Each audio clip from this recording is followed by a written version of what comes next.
As Apple's market cap slowly climbs towards $3 trillion, which I think will actually make them the first $3 trillion company, Apple's legal department is preparing for a class action lawsuit that's been filed against them for a defect in their Apple Watch, which led to a man getting his arm sliced open during a game of golf. So we have some more details about the lawsuit here, which I'll have linked in the description for those of you that want to read all about this for yourself. Smith versus Apple class action lawsuit. And it's filed against Apple on December the 9th, 2021, alleging defect designs for all Apple Watch models leads to risk of potential personal injury when swelling batteries force the device's display to detach from the body. And I'll read some of the introduction that we have down here. So this action is brought on behalf of individuals who purchase first generation, Series 0, Series 1 through Series 6, and Series SE Apple Watches of every size and model, collectively the Apple Watch. Apple has consistently marketed its watch as a safe, wearable device meant to help consumers live safer and healthier lifestyles. However, the Apple Watch contains an undisclosed and unreasonably dangerous safety hazard, a small wearable device intended to rest on a user's wrist with no thermal or other solution to prevent and/or mitigate the danger of a detached, shattered, or cracked watch screen resulting from the insufficient space allocated within the device for a rectangular shape. They're basically just saying in a very verbose way that Apple did not leave enough space inside of their watches for the battery to expand over time, which frequently happens, just like it does in iPhones. And really, that's just the technology. Like, it's not even an Apple thing. It happens with Android phones. Their batteries can swell and expand, laptops, and pretty much any other device that has a lithium-ion battery in it. But of course, Apple wants to make their watch as small as possible, and in doing so, they didn't allow enough space for the battery to expand, which occasionally causes the screen to pop out. This was actually a common issue years ago, back when I was working at Geek Squad. So we didn't really service Apple Watches in-house there, at least not beyond software fixes and just running diagnostics to detect hardware issues. And we would also do replacements for people. I believe they were mail-in replacements, if I'm remembering right, for when people just had really bad Apple Watches. But at least once a week, somebody would come in with a cracked screen or a screen that was popping off of their watch.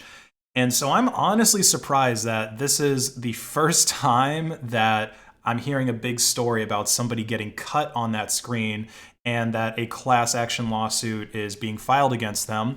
As you saw in the introduction, this class action lawsuit applies to pretty much anyone who has ever owned an Apple Watch, which is a lot of people, probably even a lot of people that are watching this video, could be eligible to get some free money if this class action lawsuit is successful. And like I said, Apple is almost a $3 trillion company. You can go look up their market cap if you don't believe me. So just based on that, this could end up being a really huge settlement. Imagine taking the money that you won from a class action lawsuit against Apple and then donating it to your favorite FOSS project. If that's not based, I don't know what is. Now, as far as the injury from the popped out screen goes, this is another piece of the puzzle that's going to determine how this case goes and relatively how big the settlement is. Usually, the more severe that things are, the more money the company has to pay out.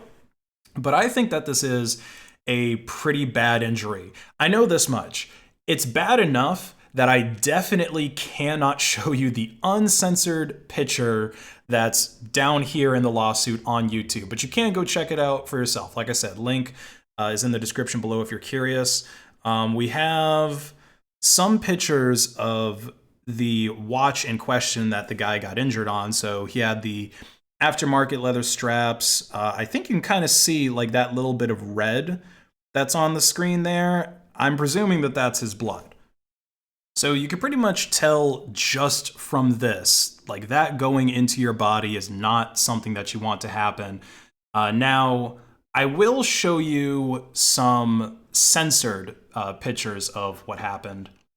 So I guess here is your gore warning. If you're squeamish, fast forward the video about 30 seconds. So they have one in this New York Post article.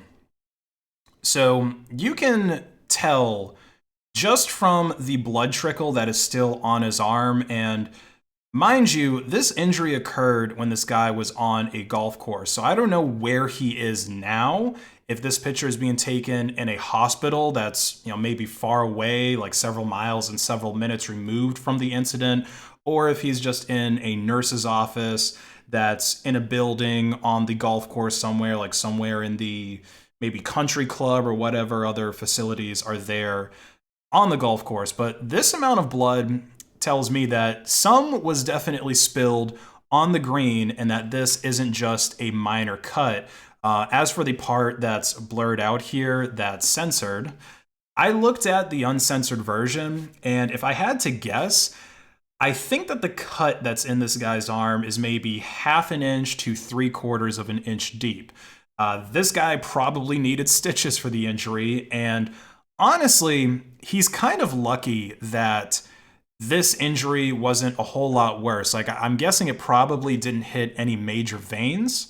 I'm not super knowledgeable about anatomy, so I'm not going to pretend like I am, but I think that there is a major vein that's in your arm. I know that dudes can definitely get really big veins in their arm, and I think that there's one that's kind of like the femoral artery. Like, if you look like this guy, okay, if you've got some serious vascularity going on in your arms and like you have a pump like he has right now and an Apple Watch breaks and slices your arm open, you better hope that a hospital is nearby or that you have something to stop the bleeding handy, because it could be really bad. You could end up bleeding out. So I really hope that this lawsuit ends up going well for the victims of Apple's negligence. They definitely could have designed this watch better and not have the screen just pop out and slice your arm open after normal expansion from the battery. Now, for this next story, there aren't any lawsuits yet from what I can see, but there probably will be. 6 Amazon workers unfortunately lost their lives recently when a roof collapsed on an Amazon warehouse in Illinois. Now, there's a lot of noise that's going on around this incident, and some conclusions seem to be drawn a little bit too quickly. Like the title of this article, for example, and it's not just this one, there's a dozen other news outlets that have covered this story in a similar way. It's inexcusable that Amazon asked staff to work during severe weather that collapsed a warehouse roof in Illinois. And that's kind of the general sentiment that I'm seeing from this. Everyone seems to just be commenting, oh, Amazon bad, Amazon is responsible for this, they're an evil company, blah, blah, blah.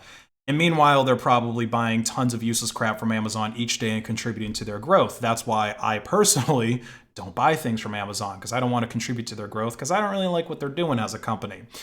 But so far, it doesn't really look like there was anything that Amazon could have done better regarding this incident. I guess maybe they could have let people go home early when weather's starting getting bad, but there's some issues with that in and of itself.